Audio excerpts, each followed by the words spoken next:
ഒരു Triprayar Ekadashi vlog. Hi guys, welcome back to my YouTube channel.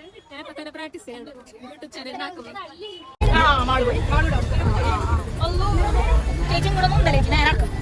തിരക്കെന്നൊക്കെ പറഞ്ഞാൽ നല്ല തിരക്കായിരുന്നു. കുത്തി തിരക്ക് അപ്പുറത്ത് എത്തിയപ്പോഴത്തേക്ക് എല്ലാവർക്കും ഒറ്റ മൈൻഡ് കരിമ്പ് ജ്യൂസ് കുടിക്കണം.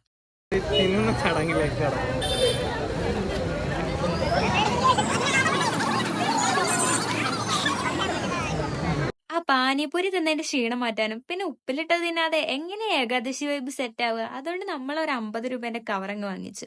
അതിന്റെ അകത്ത് എല്ലാ സാധനങ്ങളും ഉണ്ടായിരുന്നു. പിന്നെ ആ ഉപ്പും മുളകും ചേർത്ത് അങ്ങ് കുലുക്കി ഇളക്കി അങ്ങ് കയറ്റി.